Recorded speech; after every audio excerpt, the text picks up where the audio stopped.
Yeah, so welcome everyone. I'm Father Máté. I'm a Greek Catholic priest from Hungary.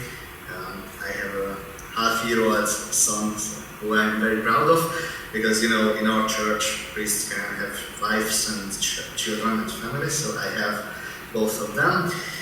And yes, I'm a PhD student in Budapest now. I finished my studies in Rome with the Jesuits, and now I'm writing on my thesis on the same topic which I'm talking to you right now.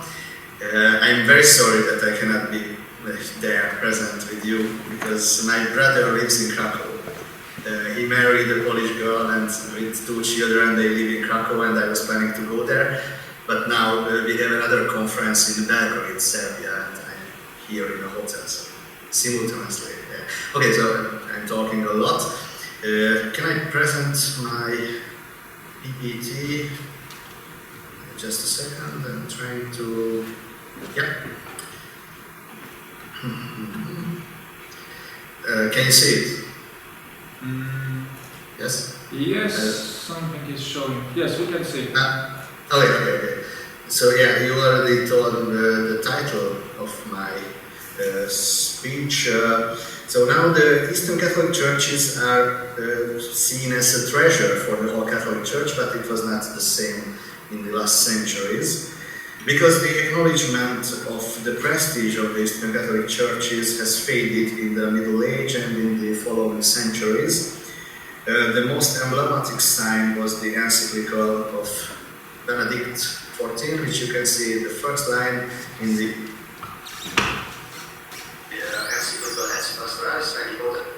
Prestantia Ritus Latini, which is the preeminence of the Latin rites, which means that the Latin rite is above the other rites in the Catholic Church. I don't know if you're familiar with the Eastern Catholic churches. I brought you a diagram which shows the percentages of the Eastern Catholic churches. There are 24 Catholic churches within the whole Catholic Church, and the biggest one is the Roman Catholic Church, as you know, and there are 23 Eastern Catholic churches, of which the biggest is the Ukrainian Catholic Church, which is a major archiepiscopal church.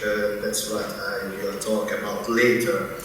Mine is the Hungarian Greek Catholic Church, which you can see here. It's 1% of the whole Eastern Catholic churches. So, as I said before, the historical context of the prestige or the growing prestige of the Eastern Catholic Churches starts from the lowest point of the Prestantia Ritus Latini, and the change of the paradigm started with Pope Leo XIII, who was connected with the feeling like this affectio orientalis, this oriental affection. He really liked the Eastern churches. He was called by some serious scholars the Doctor of Ecclesiology in the 19th century because of his ecclesiological views. He wrote an encyclical in 1894 with the title of Orientalium Dignitas, on the dignity of the Oriental churches, and that was the starting point of the found of the treasure and the richness of the Eastern churches within the Catholic Church.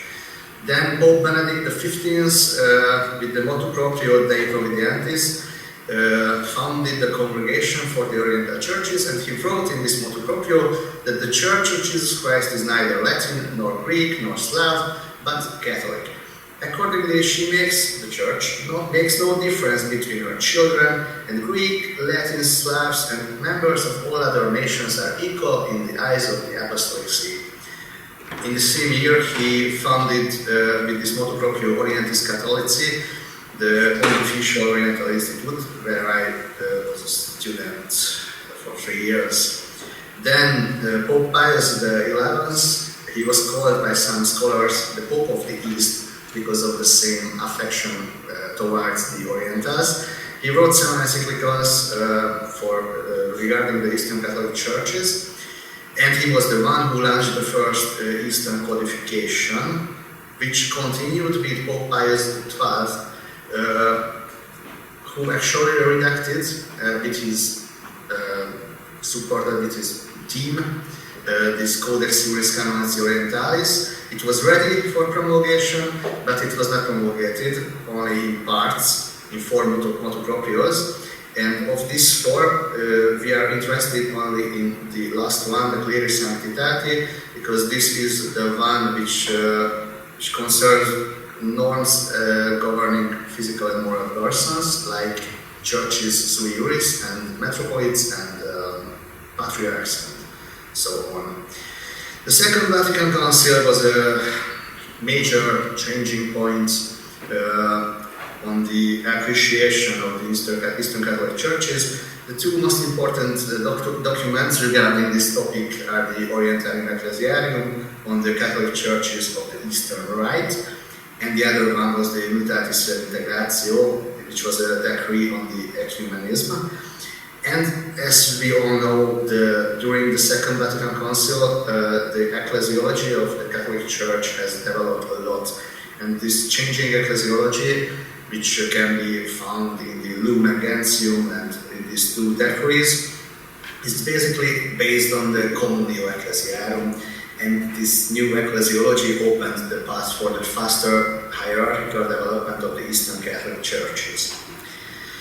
So there is a new concept which is found in the Eastern Code, which was promulgated 30 years ago in 1991 by Pope John Paul II, Saint.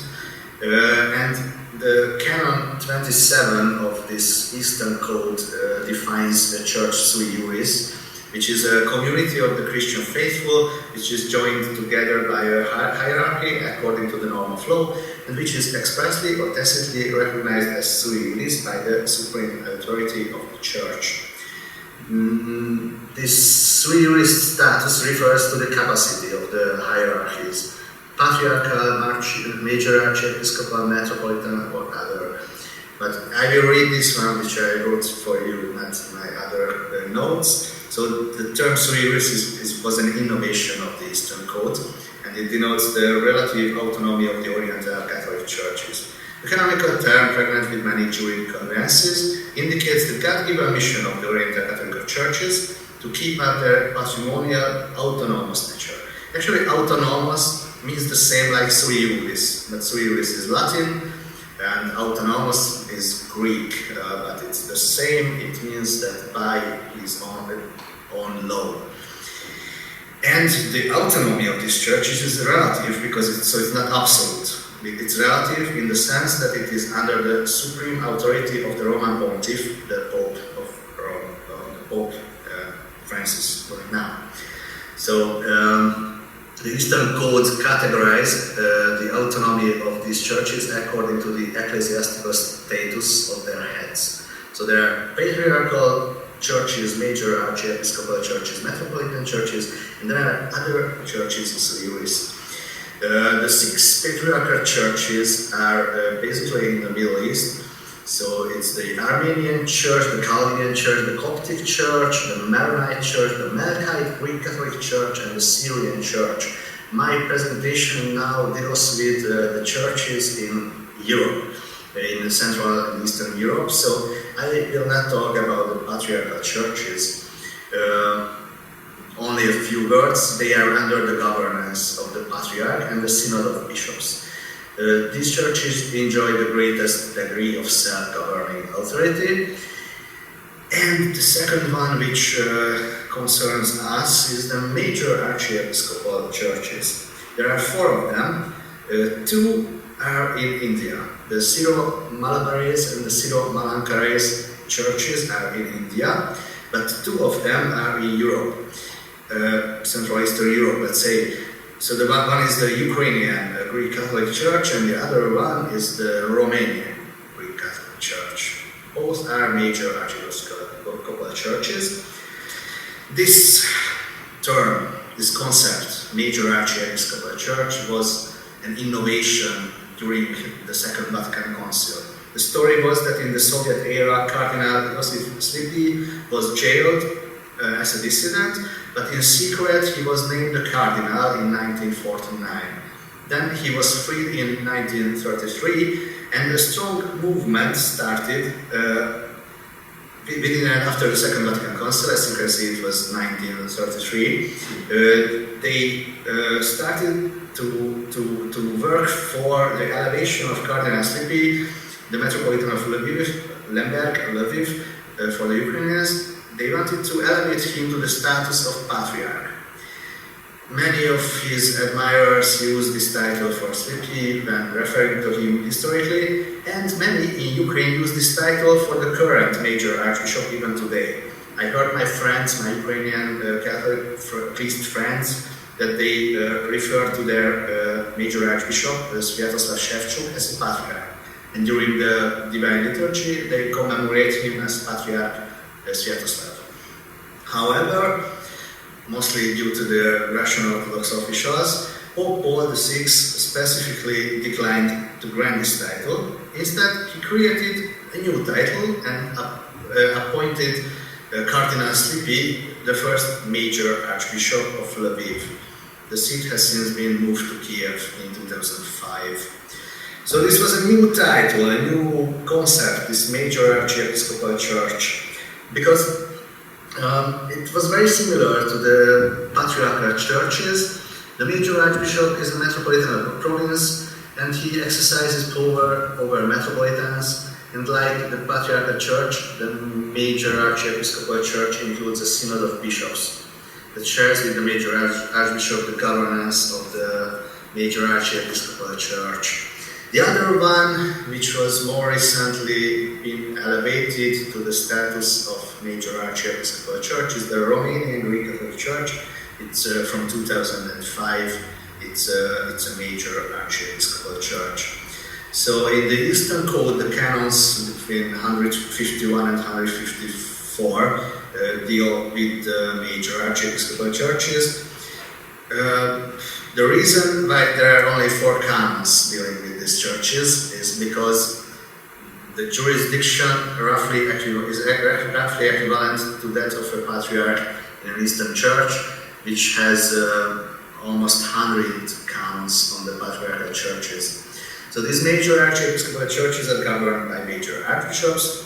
They are assisted by their synods of bishops. Yes.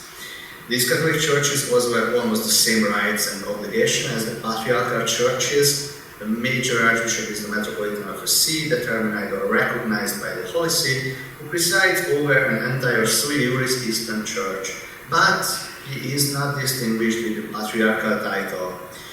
But the study canon law of patriarchal churches and patriarchs is understood to be applicable also to major archiepiscopal churches and major archbishops, unless canon law expressly provides otherwise, or it's evident from the nature of the matter.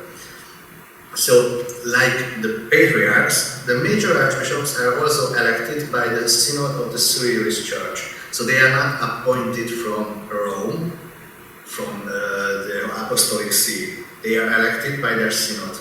But the election of the major archbishop requires a confirmation by the Pope. Meanwhile, in the patriarchal churches, the patriarch needs to notify the Pope about his election, and he needs to request for the communion. He doesn't need a confirmation from the Pope. On the other hand, the metropolitan archbishops of Eastern Catholic Churches sui juris are appointed by the Pope, which we will see later. Because we are now at the Metropolitan Churches sui juris, which we have 2 in Central Eastern Europe. The Slovak Greek Catholic Church, which was raised, the Apostolic Exarchate of Košice was created first by Saint John Paul II in 1997, and then Pope Benedict XVI raised this to the level of an eparchy in 2008, and at the same time he erected the new Byzantine Rite Eparchy of Bratislava, and he also raised thresholds to the level of Metropolitan See, constituting by this the Slovak Greek Catholic Church as a sui juris Metropolitan Church. And the other one is my own church, the Hungarian Greek Catholic Church, which was elevated to the Metropolitanate sui juris in 2015, and we have now 3 bishops and and among them there is an Archbishop Metropolitan Bishop Kocsis. So the Metropolitan Church is, we can read the canons about it in the Eastern Code, the canons 155 to 173. We have 5 metropolitan churches sui juris, but 3 of them are outside Europe. I mean the Ethiopian, the Eritrean, and the Ruthenian churches. The Ruthenian Church in Pittsburgh, the United States. This third category of Eastern Catholic churches sui juris, the Metropolitan Church sui juris, is governed by a metropolitan who is assisted by a council of hierarchs. So they don't have a synod of bishops like in the Patriarchal Church, but a council of hierarchs. The reduced self-governing authority of the Metropolitan Churches sui juris is manifested in the provisions that the Council of Hierarchs presents at least 3 candidates for the offices of Metropolitan or Eparchial Bishop to the Apostolic See. And then the Apostolic See makes the appointment. So they don't elect the new bishops of the new Metropolitan, they create a list, they send it to Rome, to the Apostolic See, and the Apostolic See then the Pope appoints a new bishop or a new metropolitan. So it's a lower status, lower grade than the Patriarchal or the major archiepiscopal church. Also, in the fact it seems that no laws or norms enacted by the Council of Hierarchs can be promulgated by the metropolitan until he has received written notification of reception from the Apostolic See. And since the Slovakian Church is a Metropolitan Church sui juris for 14 years and my church for 7 years, so these are new structures, new hierarchical structures, so we both need some ongoing processes to be done. These are the bishops of the Hungarian Catholic Church, in the middle the Metropolitan Archbishop, and there are 2 other bishops. So the particular law, because these churches are called churches sui juris, it means that they have their own laws, their own regulations, and we still need to finish our particular law, because in the Eastern Code there are a lot of canons which says that of this part, the particular law will say something. And the revision of the liturgical books is also needs to be updated. And there is an institution, the Metropolitan Assembly, which all the Metropolitan churches sui juris are due to convoke this assembly every 5 years. So since the COVID has come, our church will have the first Metropolitan Assembly in the next month, in October. So I think, I don't know if my time is over, but my presentation is over. So I would like to thank you for your attention. And just let me check if we're still here. Okay. And if you let me to add one more sentence, we would like to organize a conference very similar to yours in Budapest, in the Canon Law Institute, and I will send you the invitation. It will be in the spring of 2013, 23, and it would be great to have some of you, maybe even if it's in an online format or something, or presently, but I will send the invitations to Adrian. I think Adrian sent me the invitation. Okay, so thank you again.